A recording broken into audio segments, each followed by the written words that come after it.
PM Narendra Modi आज हरियाणा के दौरे पर रहने वाले हैं। हरियाणा में पीएम नरेंद्र मोदी की 2 जनसभाएं होंगी। अंबाला, सोनीपत में पीएम नरेंद्र मोदी की जनसभा होगी। तो मिशन हरियाणा पर पीएम नरेंद्र मोदी सोनीपत और अंबाला में जनसभाएं करेंगे। दोपहर 2:45 पर अंबाला में पीएम नरेंद्र मोदी की जनसभा होगी। दोपहर 4:45 पर सोनीपत में पीएम नरेंद्र मोदी की जनसभा होगी।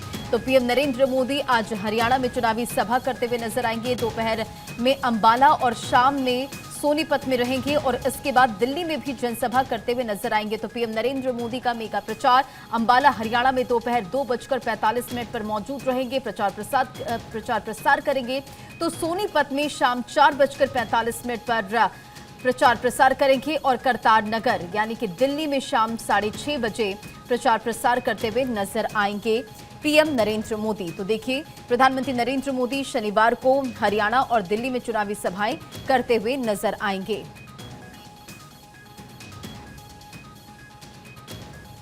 और इस खबर पर अधिक अपडेट के साथ थानेश्वर हमारे साथ अंबाला से जुड़ गए। थानेश्वर, आप कहां पर मौजूद हैं? कैसी तस्वीरें? पीएम नरेंद्र मोदी आज यहां पर मौजूद रहने वाले, किस तरह की तैयारियां?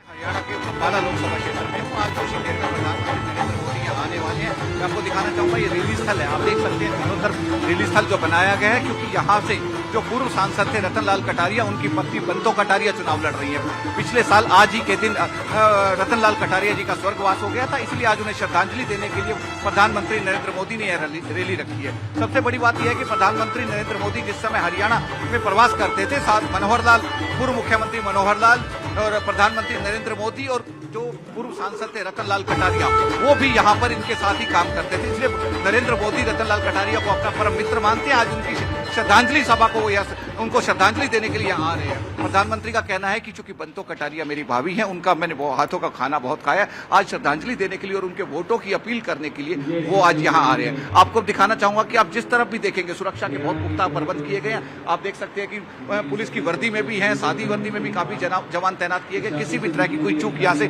करना नहीं चाहते। बहुत बड़ा पंडाल सजाया गया, जहां तक भी आपकी नजर जाएगी बीजेपी के झंडों से पूरे के पूरे क्षेत्र को पाट रखा है। और खास बात यह है कि अंबाला लोकसभा क्षेत्र के साथ ही करनाल लोकसभा क्षेत्र लगता है और आगे कुरुक्षेत्र लोकसभा क्षेत्र लगता है। इन तीनों क्षेत्रों की अगर मैं कहूं कि राष्ट्रीय राजमार्ग जो है उसकी एरिया की रैली ये है तो कोई अतिशयोक्ति नहीं होगी। प्रधानमंत्री यहाँ अंबाला में रैली को संबोधित करने के बाद सोनीपत में जाएंगे। सोनीपत के गोहाना क्षेत्र में रैली करेंगे। और सबसे बड़ी बात है कि गोहाना की जो बड़ी जलेबी है वो प्रधानमंत्री वहां उसका सेवन करेंगे। जो अभी तक निकल के आ रहा है कि प्रधानमंत्री ने स्पेशल डिमांड से कहा है कि मैं जब गोहाना जाता था तो वहां की जलेबी खाता था, आज भी मैं गोहाना रैली में आऊंगा तो वहां की जलेबी जरूर खाऊंगा। रैली को लेकर बीजेपी वालों में बहुत ज्यादा उत्साह है। अभी इस समय भी देश के अपना हरियाणा के कोने कोने से लोग रैली स्थल के लिए आ रहे हैं। कुछ ही देर में रैली स्थल कंप्लीट हो जाएगा और प्रधानमंत्री आकर लोगों से वोटों की अपील करेंगे। जी बिल्कुल थानेश्वर, उत्साहित तैयारियां पूरी की गई है। वो तस्वीरें और वो आवाज हम सुन पा रहे हैं, जरा तस्वीरों को दिखाएं। पीएम नरेंद्र मोदी वहां पर पहुंचेंगे, कैसी तैयारियां की गई है और कौन कौन दिग्गज आज पीएम नरेंद्र मोदी के साथ नजर आने वाले हैं? देखिए, मैं आपको दिखाना चाहूंगा कि सामने स्टेज पर काफी कुर्सियां लगी हैं। यहाँ पर मौजूदा मुख्यमंत्री नायब सैनी रहने वाले हैं, पूर्व मुख्यमंत्री मनोहर लाल रहने वाले हैं, नवीन जिंदल के भी आने की संभावना है, बंतो कटारिया रहेंगी, जो हरियाणा के पूर्व गृह मंत्री हैं अनिल विज रहेंगे, राज्य मंत्री असीम गोयल रहेंगे और भी हरियाणा की पूरी कैबिनेट के मंत्री यहाँ पर मौजूद रहेंगे। और साथ ही साथ अलग अलग कोने, पंजाब से भी एक तो बीजेपी के बड़े नेताओं के आने की संभावना है, क्योंकि अंबाला लोकसभा क्षेत्र जो है वो पंजाब के बिल्कुल टच में लगता है, इसलिए इस क्षेत्र में पंजाब का भी काफी महत्व रहता है। तो अंबाला बीजेपी के जो बड़े नेता हैं वो भी यहाँ पर आने की संभावना है। बीजेपी ने अपनी तरफ से पूरे प्रबंध किए, दूसरी तरफ प्रशासन ने सुरक्षा के बहुत पुख्ता प्रबंध किया। आप देख सकते हैं, जहां जहां मैं आपको दिखाना चाहूंगा, हर तरफ सुरक्षा के पुख्ता प्रबंध किए गए हैं। आईपीएस रैंक के अधिकारी स्वयं यहाँ पर सुरक्षा के प्रबंध कर रहे हैं। आप देख सकते हैं कि शादी वर्दी में भी है, शादी वर्दी में भी है, आईपीएस अधिकारी खुद कमांड संभाले हुए हैं और सुरक्षा के प्रबंधों का जायजा ले रहे हैं। किसी भी तरह की कोई चूक नहीं होने देना चाहते, क्योंकि प्रधानमंत्री की रैली है। और सबसे बड़ी बात है कि रैली इसलिए भी इम्पोर्टेंट है क्योंकि पहले जब लोकसभा चुनाव हुए थे तो हरियाणा की 10 की 10 सीटों पर बीजेपी ने परचम फैलाया था।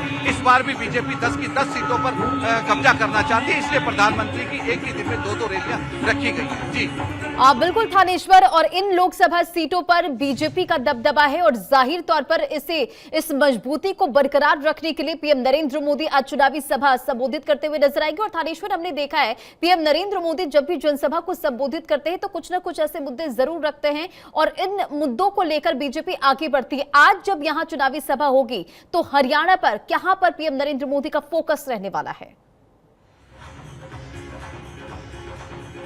देखिए, आज जो जनसभा होगी, प्रधानमंत्री खासतौर से 10 साल तक हरियाणा के अंदर बीजेपी का राज रहा है। बीजेपी ने अपने कार्यकाल में जो जो विकास कार्य करवाए हैं, जिस तरीके से हरियाणा को हाईटेक बनाया, हरियाणा को टेक्नोलॉजी की तरफ आगे ले गया, प्रधानमंत्री की जो भाषण है उस पर केंद्रित रहने की ज्यादा संभावना है। पहले हरियाणा में प्रधानमंत्री गृह योजना के तहत 1 या 2 मकान बनते थे, अब सैकड़ों हजारों की संख्या में पूरे हरियाणा के अंदर मकान बनाए गए।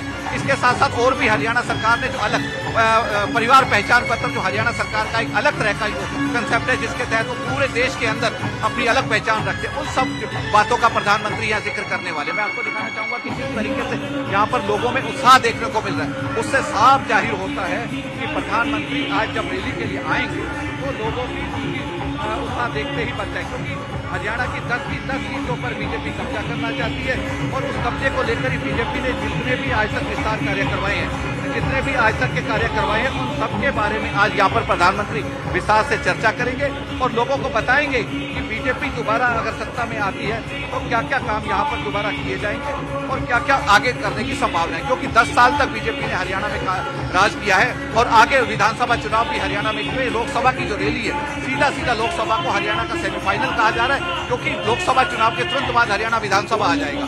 हरियाणा लोकसभा में जिस तरीके के प्रेजेंटेशन किया जाएगा, उससे जाहिर हो जाएगा कि हरियाणा में आने वाली सरकार किसकी होगी।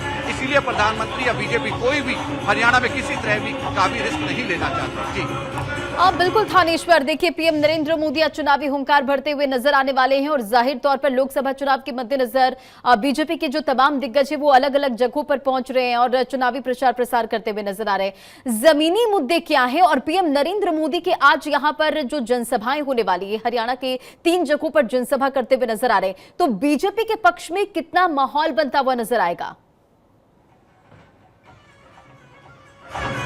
देखिए, अभी तक जो मैं हरियाणा की बात कहूंगा, आप रैली स्थल से खुद ही देख सकते हैं। रैली स्थल में जिस तरीके से लोगों का उत्साह बढ़ रहा है, लोग जिस तरीके से आ रहे हैं, गर्मी बहुत है उसके बावजूद भी रैली स्थल पे लोगों का आवागमन शुरू हो गया है। महिलाएं भी काफी संख्या में आ रही है। इससे साफ जाहिर होता है कि बीजेपी को लेकर लोगों में बहुत उत्साह है। लोग ये कहते हैं कि बीजेपी के 10 साल के शासन कार्यकाल के अंदर जिस तरीके बीजेपी ने जो विस्तार कार्य करवाए हैं, वो आज तक के इतिहास में कभी इतने विकास कार्य नहीं हुए। इसलिए लोगों का बीजेपी के प्रति काफी उत्साह है। उसी का ही नतीजा है कि प्रधानमंत्री नरेंद्र मोदी जब आ रहे हैं तो पूरे हरियाणा के लोग उनका पलक पावड़े बिछाकर इंतजार कर रहे हैं। लोगों का कहना है कि प्रधानमंत्री नरेंद्र मोदी ने जिस तरीके से विश्व के मानचित्र पर भारत की अलग पहचान बनाई है, उसी तरीके मनोहर लाल खट्टर के नेतृत्व में हरियाणा ने भी विश्व के मानचित्र पर अपनी अलग पहचान बनाई है। क्योंकि जिस तरीके से 10 साल में हरियाणा का विकास हुआ है, वो विकास आज तक किसी भी सरकार के द्वारा इतना नहीं करवाया गया है। इसलिए लोगों का बीजेपी के प्रति अभी उत्साह है।